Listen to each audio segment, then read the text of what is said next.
A questão irlandesa e a internacional.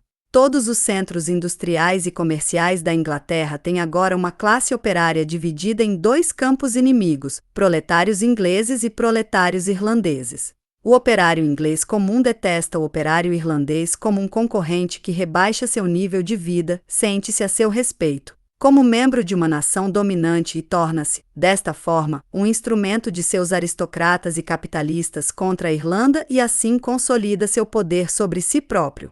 Preconceitos religiosos, sociais e nacionais jogam-no contra o operário irlandês, comporta-se em relação a ele, mais ou menos como os brancos pobres contra os negros, nos antigos estados escravistas da União Americana.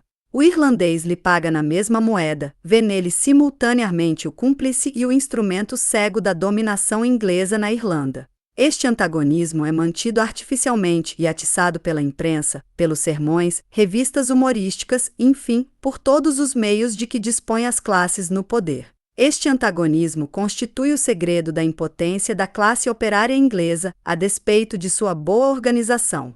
É também o segredo da força persistente da classe capitalista, que disto se dá conta perfeitamente. Mas o mal não acaba aí. Ele atravessa o oceano. O antagonismo entre ingleses e irlandeses é a razão oculta do conflito entre os Estados Unidos e a Inglaterra. Ele impede qualquer colaboração séria e sincera entre as classes operárias dos dois países.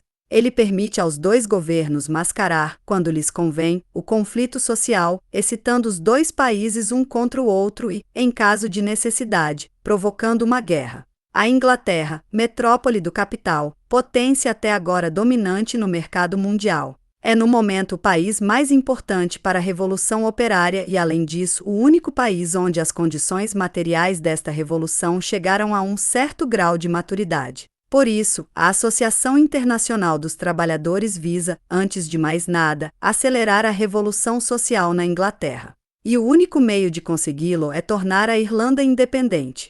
Eis porque a Internacional deve sempre dar prioridade ao conflito entre a Inglaterra e a Irlanda, tomando abertamente o partido desta última.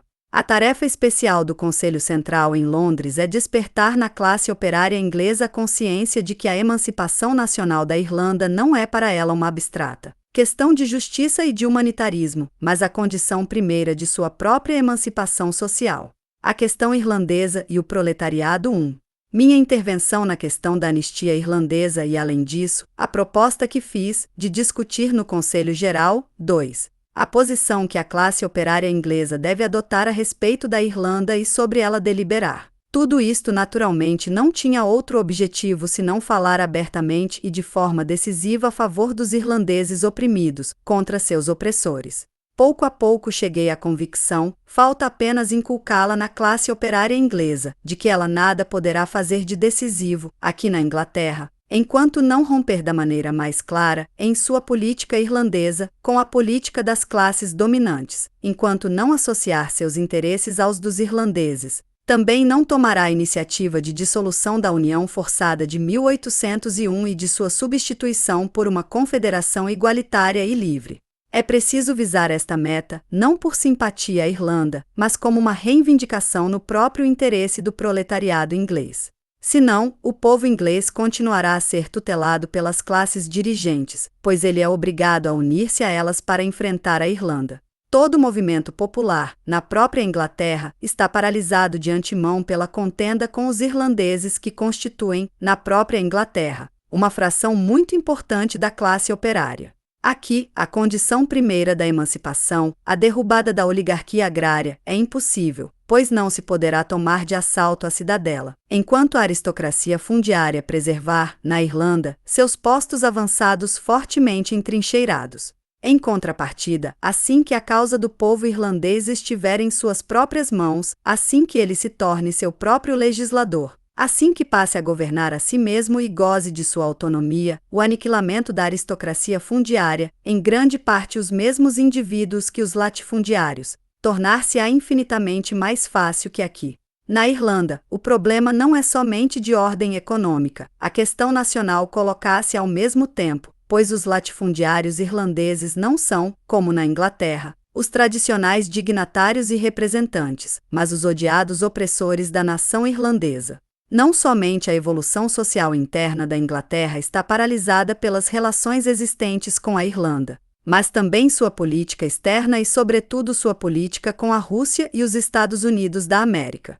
Sendo incontestavelmente a classe operária inglesa que fará pender a balança em prol da emancipação social, convém aí aplicar a alavanca. Na realidade, foi a Irlanda que provocou a perda da República de Cromwell. Non bis in idem. Que não ocorra outra vez, os irlandeses infligiram uma boa peça ao governo inglês elegendo membro do parlamento o convicto conspirador O'Donovan Rossa. Os jornais governamentais já ameaçam com uma nova suspensão do Habeas Corpus Act, com um novo terror. De fato, a Inglaterra jamais governou a Irlanda senão empregando o terror mais ignóbil e a corrupção mais detestável, e, enquanto subsistirem as condições atuais, nunca poderá governá-la de outra forma.